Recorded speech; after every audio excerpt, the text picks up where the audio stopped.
이런 전체적인 어떤 틀을 생각하면서 이게 빠지는 이유가 뭔가, 그리고 이것들이 극복이 됐을 때 나중에 어떻게 될까, 그런 좀 롱 포지션으로 생각을 하면 오히려 지금이 어떤 투자의 어떤 바닥까지는 아니지만 무릎을 댈 수 있다, 약간 그렇게 생각하고 있습니다. 무릎. 네, 무릎이죠, 충분히. 왜냐하면 지금 나스닥이나 미국 같은 경우에도 큰 폭으로 하락을 했잖아요. 큰 폭으로 하락했는데 아마 내부에서는 이미 9%가 넘어갈 거를 예상을 하고 금리가 올라갈 거를 이미 다 예상을 했을 것 같아요. 근데 그렇기 때문에 오히려 코스피에서 돈이 많이 빠져, 지금 외국인들이 주식을 엄청 많이 팔잖아요. 그 이유가 제가 봤을 때는 만약에 외국인 투자자들이 우리나라에 거주를 하면서 만약에 투자를 한다든지 아니면은 우리나라에 이제 방문을 했을 때 저는 어떻게 생각하냐면 돈이라는 게 숫자잖아요. 그러니까 시중의 통화량이라든지 이런 것들은 아주 단순하게 다 우리가 정리할 수 있거든요. 그러니까 뭐 세계국제은행이라든지 세계은행이나 IMF 같은 경우에는 뭐 GDP 대비 성장성이라든지 아니면은 뭐 생산성 대비 부채 비율 이런 거 다 볼 거잖아요. 근데 저는 어떻게 생각하냐면 우리나라가 지금 이 고금리 상황이 너무 힘든 게 뭐냐면 우리나라가 주택 가격이 너무 상승한 거예요. 주택 가격이 너무 상승했기 때문에 지금 환율이 올라가고 있잖아요. 1,300원까지 올라가는데. 왜냐면 지금 우리나라가 이번에 빅스텝을 했지만 빅스텝을 해서 2.25잖아요.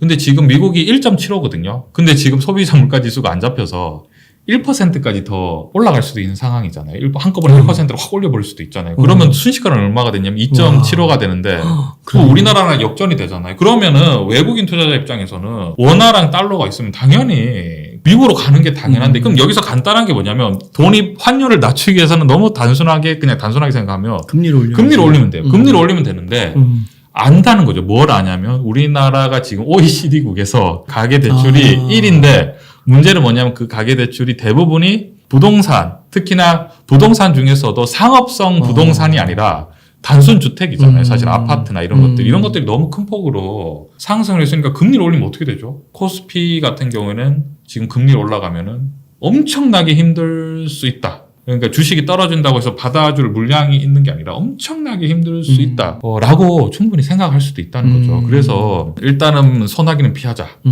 라고 생각할 수도, 어차피 금리도 여기가 더 높을 수도 있으니까. 돈이 빠져나가고 약간. 그러니까 결국은 제가 말씀드리고 싶은, 아까 성장주랑 말씀드렸었는데, 생산성이 없는 이러한 성장 같은 경우에는 생산성이 없는 게 오히려 더 빨리 올라가요. 왜냐하면 버블이, 투기 세력이 붙을 수 있거든요. 왜냐하면 가파르게 올라갈수록 손해보는 사람이 없기 때문에 더 급격하게 올라가는데 반대로 떨어지는 것도 어려운 상황이 되면 이제 진짜와 가짜가 구별되고 어려운 상황에서 이러한 상황이 되는 거죠. 그래서 우리나라가 지금 다른 게 아니라 금리를 올려야 되는데, 왜냐면 금리를 올려야지만이 우리나라도 물가가 사실 비싸잖아요. 지금 우리가 6%라고 넘어라고 했지만 실질적으로 우리가 느끼는 생활 자체가 요즘 뭐가 이렇게 다 비싸지? 약간 이미 그렇게 느끼고 있는데, 결국 이 물가를 잡기 위해서는 금리를 올려야 되는데, 이 금리를 올리면은 우리나라의 어떤 그 가계 부채라든지 이런 것들이 굉장히 심각해지기 때문에, 그래서 아까 한국은행도 계속 이렇게 얘기하는 거죠. 0.25씩 올려줄게요. 이번에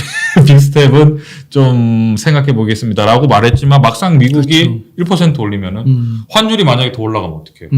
그러면은 수입할 때 비싸지잖아요. 수입할 때 비싸지면은 우리는 물가가 더 올라가잖아요. 환율이 올랐을 때 이익을 볼 수 있는 기업을 시가총액 상위에서 살펴보면은 수입할 때 비싸게 수입하더라도 팔 때 적절하게 팔 수 있는 거는 한마디로 브랜드 있는 제품밖에 없거든요. 소재는 무조건 불리하잖아요. 수입할 때 비싸게 사면 원가가 올라가니까. 그럼 그런 식으로 따졌을 때 환율이 올라가도 버틸 수 있는 기업은 삼성전자나 뭐 현대차, 대형 수출주 말고는 버틸 재간이 없거든요. 이제 굉장히 심각해지는 뭐 그러한 지금 상황입니다. 그래서 제가 말씀드리고 싶은 거는 이제 이러한 것들이 주식시장의 침체 이런 게 아니라, 주식시장이 떨어진다 이런 게 아니라 우리가 이 상황에 대해서 이해는 하고 있어요. 왜 지금 이런 상황이 됐고, 그런 게 중요한 거죠. 그러면은 삼성전자, 현대차 이런 대형 수출주들은요, 예?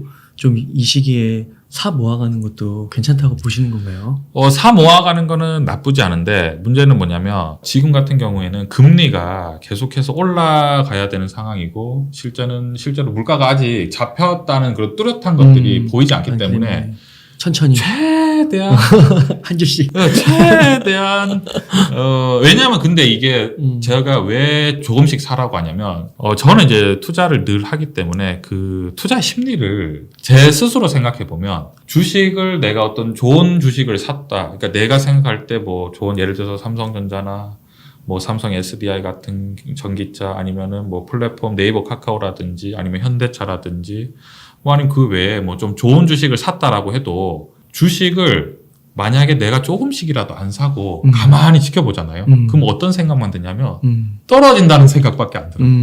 그럼 사람 심리가 어떻게 하냐고 싶냐면 더 팔고 싶어. 더 떨어지기 전에 그거를 내가 조금이라도 사야지. 사면은 뭔가 저항하는 거구나. 이제 저항하는 느낌도 있고 뭔가 그래도 나는 어려움을 결국 이겨내고 뭐 지금 금리가 올라가고 뭐 이런 상황이 정리가 되면은 다시 본전이 당연히 이제 그러니까 계좌를 보면서 지금은 비록 이제 힘들지만 올라갈 수 있다 이런 희망이 있는데 아예 외면해 버리면은 뭔가 이게 멘탈이 굉장히 힘들거든요. 제가 그걸 알기 때문에 한두 주식이라도 꾸준히 좀 샀으면 좋겠다. 너무 공감돼요. 예. 진짜 그 주식시장이 왜 심리가 80인지 90인지 거의 심리가 90%. 지금 말씀하시는 게 그게 한 주씩이라도 사야 되는 이유. 맞습니다. 그래야 그걸 버틸 수 있거든요. 그러니까 한 주라도 안 팔면 자꾸 떨어지는 것 같이 느껴지니까 그냥 다 팔고 싶거든요. 근데 그게 우리가 돌이켜보면은 아니 어떤 기업의 문제가 아니라 지금 모든 유동자산이 하락을 하고 있는데 그러니까 주식이 또 그렇지만 아까 코인도 말씀드렸는데 코인이 더 위험한 게 뭐가 위험하냐면 24시간 팔 수 있다. 하는 게 어렵지도 않아. 그냥 클릭 한 번이면 끝이에요. 그냥 전량 매도. 그렇잖아요. 그 주식을 안 사고 가만히 보고 있다 보면 요즘 뉴스 같은 경우에 보면은 금리가 올라간다, 뭐 물가가 최고다, 뭐 경기 침체가 오고, 뭐 IMF에서는 앞으로 침체가 몇 % 이렇게 가만히 듣다 보면 어느 순간 뭐에 홀린 듯이 팔아버리거든요. 그런 게 이제 늘 반복이죠. 그러니까 결국 주식을 싸게 사서 비싸게 팔아야 되는데 항상 비싸게 사서 싸게 팔아버리는 거죠. 그게 이제 그런 어떤 심리적인 패턴인 것 같아요. 그러니까 이게 또 되게 그 투자의 심리가 묘하다고 생각하는 게 이렇게 1월, 6월 이렇게 큰 하락장 반년에 걸쳐서 이거 전에는요 주식을 살 때 이것도 사고 싶고 저것도 사고 싶고 막 그랬거든요. 그래서 저거 사면 진짜 오르는 것 같고 탄력도 있는 것 같고 막 이랬는데 하락을 이렇게 6개월 이상 이렇게 지속되다 보니까 마이너스가 나잖아요. 예. 계좌에. 근데 한 주라도 사야 될 것 같긴 한데 예. 살 수 있는 게 정해져 있더라고요. 맞습니다. 함부로 못 사겠더라고요. 예, 예. 근데 지금 말씀하신 약간 이제 삼성전자 같은 거는 살 수 있겠더라고요. 예. 그런 대형 수출주는. 예. 와, 근데 이거는 그 전에는 되게 사고 싶었던 거고 막 이렇게 좀 따라붙고 싶어도 근데 못 사겠더라고요. 그럴 수 있죠. 왜냐하면 지금 심리가 완전히 얼어붙어 버리니까 삼성전자를 투자한다는 거는 이런 거죠. 이 코스피 상장 회사 중에서 마지막까지 버틸 수 있는 마지막까지 버틸 수 있는 기업은 뭔가 최악을 자꾸 생각을 하게 되니까 그런 것 같습니다. 네. 그 대형 수출주를 좀 언급해 주셨는데 네이버 카카오는 대형 수출주라고 할 수는 없지 않나요? 그럼요. 플랫폼이죠. 네이버 카카오도 근데 괜찮다고 보세요? 근데 네이버 카카오 같은 경우에는 어떤 느낌이냐면 우리가 시장을 갔을 때 맛집? 어떤 느낌이냐면 우리가 성장주로 봤을 때 결국은 지금은 위기니까 이제 우리가 하락폭이 깊은데 만약에 상황이 조금만 안정화되면은 왜냐면 우리가 누구든지 지금 스마트폰을 거의 뭐 분신처럼 들고 다니고 스마트폰을 늘 이용하기 때문에 결국은 업종 중에서 가장 성장성 있는 어떤 것들을 산업을 찾아내라고 하면 플랫폼일 수밖에 없는 상황이거든요. 그래서 그렇기 때문에 실제로 굉장히 주식이 많이 상승했고 이제 우리가 좀 이성적으로 접근했을 때 표현하면 네이버가 작년에도 아마 영업이익이 1조 한 4천억, 그 전에는 1조 2천억, 그 전에는 1조 1천억. 그러니까 1년에 거의 영업이익이 한 1조 정도가 조금 넘게 나는 기업이었어요. 근데 네이버가 최고점일 때 시가총액이 얼마냐면 80조. 근데 지금 네이버가 반토막이 났거든요. 근데 지금이 얼마냐면 40조예요. 그럼 40조에 올해도 영업이익이 한 1조 뭐 3천억에서 5천억 정도 예상되거든요. 그럼 퍼로 쳤을 때는 한 30이 조금 넘어가는 그런 상황이잖아요. 그러면 그리고 또 이제 네이버 카카오 같은 경우에는 배당이었고 이런 게 중요한 거죠. 지금 시가총액 80일 때는 퍼가 거의 7, 80까지 올라갔다가 지금 반토막이 났지만 그래도 한 3, 40. 우리가 시장이라고 하잖아요. 그러니까 이게 어떤 말씀 드리고 싶냐면 삼성전자 같은 경우에 지금 1분기, 2분기 영업이익이 14조씩 났거든요. 그럼 거의 30조가 좀 안 되게 나오잖아요. 지금 삼성전자 같은 경우에는 시가총액이 한 350조 수준이거든요. 350조 정도 되니까 올해 영업이익이 삼성전자가 만약에 뭐 50조는 넘을 것 같고, 왜냐면 1, 2분기에 이미 30조가 났기 때문에 뭐 한 60조는 안 되더라도 만약 50대 후반이라고 쳤을 때 그럼 시가총액 대비 영업이익률이 한 6배? 어때요? 삼성전자는 6배인데 네이버는 지금 30배예요. 어떻게 해야 될까? 전 삼성전자가 너무 싸 보이는데. 그런 관점인 거죠. 그러니까 우리가 네이버 카카오를 접근할 때도 이게 시장에서 물건을 고르듯이 이 뭐 사과와 뭐 배와 뭐 딸기와 이런 게 있잖아요. 가성비를 우리가 따지고. 생각을 해야 되는데 이제 문제는 우리가 이런 단순히 시장하고 약간 다른 게 뭐냐면 우리가 사과나 배나 딸기는 고르기가 쉬워요. 왜냐하면은 내가 사서 소비를 하잖아요. 근데 주식은 어떻게 해야 되냐면 내가 사서 다시 되판다 생각해야 되잖아요. 그러니까 뭐냐면 성장할 때는 내가 이 주식이 비싸고 안 비싸고 중요한 게 아니에요. 내가 이 사과가 이 한 박스가 3만 원인지 30만 원인지 100만 원인지 중요하지 않아요. 뭐가 중요하냐면 내가 이걸 3만 원에 사서 5만 원에 팔 수 있나? 아니면 내가 이 사과 한 박스를 100만 원에 사서 120만 원에 팔 수 있나? 왜냐면 그때 상승할 때는 성장주라든지 관심 있는 주식들이 더 빨리 올라갈 것 같잖아요. 그러니까 실적준, 여기는 가격은 적절하지만 내가 이걸 5만 원에 사서 5만 5천 원에 팔 수 있나? 약간 그런 느낌이 들잖아요. 그래서 이 어떤 주식 시장은 내가 굉장히 어려운 이유가 뭐냐면 내가 물건을 고르는 게 아니라 물건을 고른 다음에 다시 되팔아야 되거든요.